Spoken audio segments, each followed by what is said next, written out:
Hello and welcome back to our study of Peninei Halacha, the teachings of Rabbi Eliezer Malamed Shlita.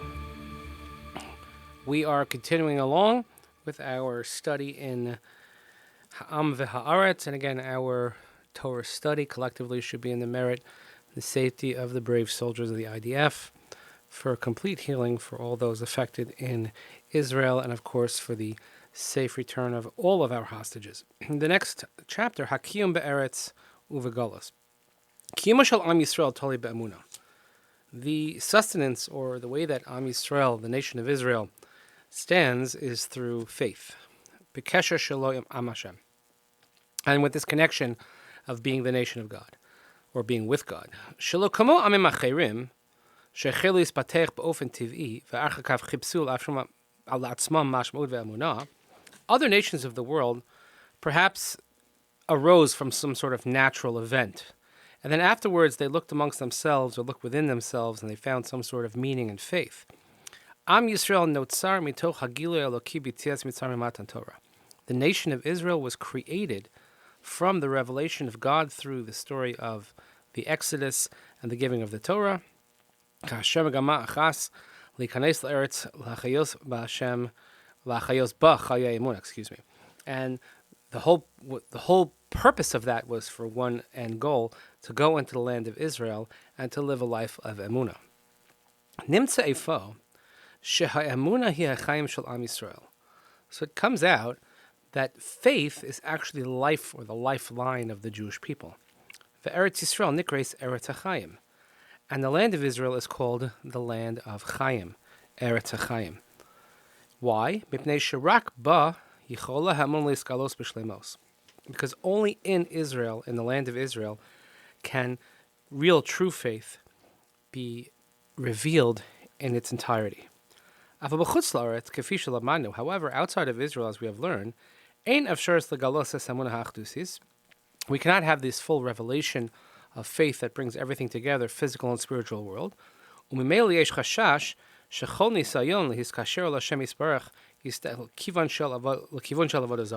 And there's always some fear or some suspicion that any test that we have or any attempt that we have to connect to God, that possibly it can have a negative side to it and it can lead us to Avodah Zarah.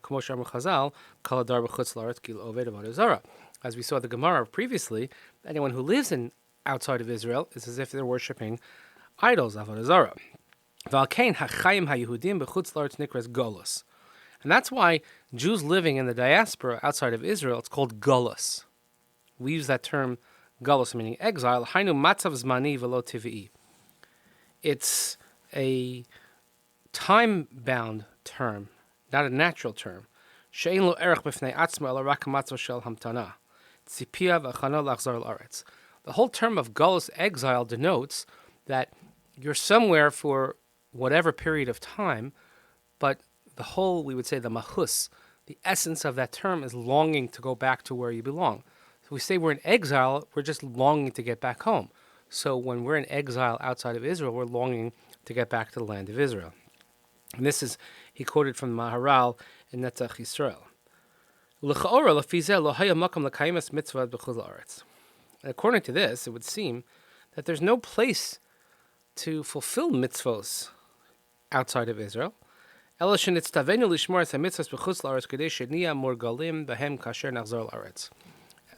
we do practice mitzvos so that at least we'll be well prepared, we'll be used to, and we'll be well in tune to perform mitzvos when we go back to the land of Israel. He quotes from Sifrei in Parashas Ekev,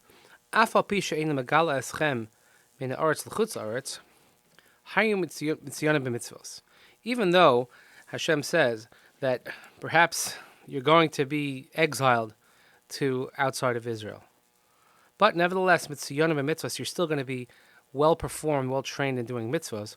So that when you come back, it shouldn't be as if it's something new to you.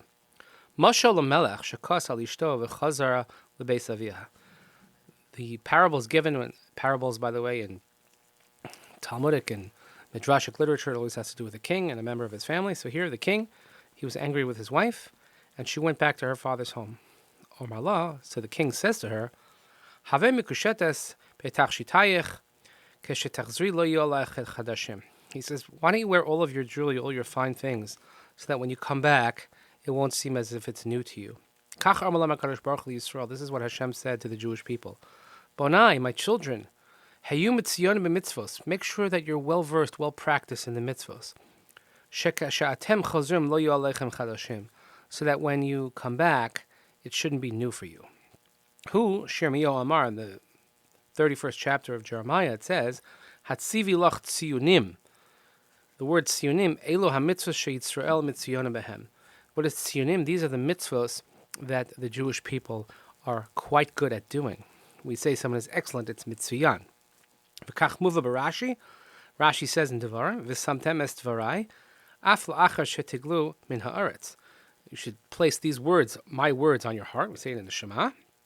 Even after you're going to be exiled from the land, hayu mitziyonim b'mitzvos, you should still be well versed and well trained in the mitzvos. Hanichu tefillin, asu mezuzos, kedei shelo yeh lechem chadashim keshetichazru. Put on tefillin, put up mezuzahs in your home, so that when you come back, it shouldn't be like something that's completely foreign and new. Nimsa shekol kiyum hamitzvos b'chutz la'aretz kedei shenuchal achar kach l'kaimam b'shleimat ba'aretz.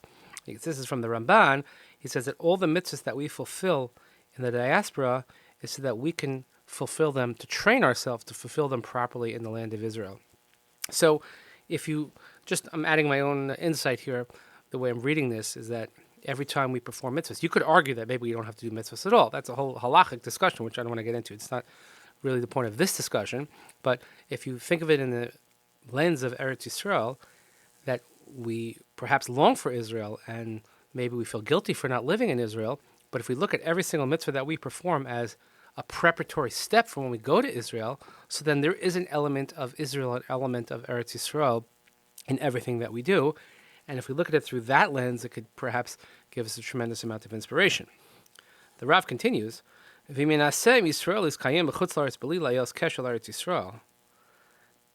the Jewish people want to fulfill the Torah or the mitzvos without any connection to Israel, in other words, they're not thinking about, when I'll get back to Israel and perform the mitzvos. Even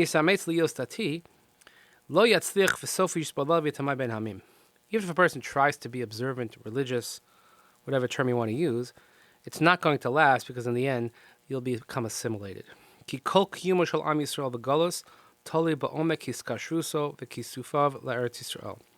entire standing of the Jewish people in the diaspora outside of Israel depends on the depth of our connection that we have to the land of Israel. The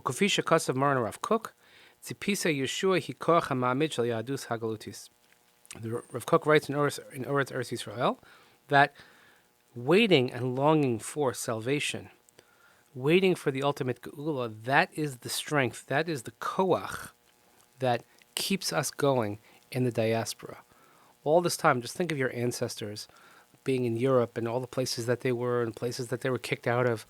Perhaps their longing was always for Eretz Yisrael. So that should be sort of the driving factor, as it were, for us here in the Galus, that even though we're not in Israel, but we're always directing towards Israel, thinking about Israel, and every mitzvah that we perform is hopefully so that we will be well trained when our times to go to Israel, hopefully b'mehira v'yameinu, sooner than later. So again, thank you so much for listening. Please keep in mind davening for our brothers and sisters in Israel, for the IDF soldiers, and for the safe return of all the hostages. Thank you so much for listening. I really appreciate the feedback now that we're back in business. And we'll see you again next time. Have a great day.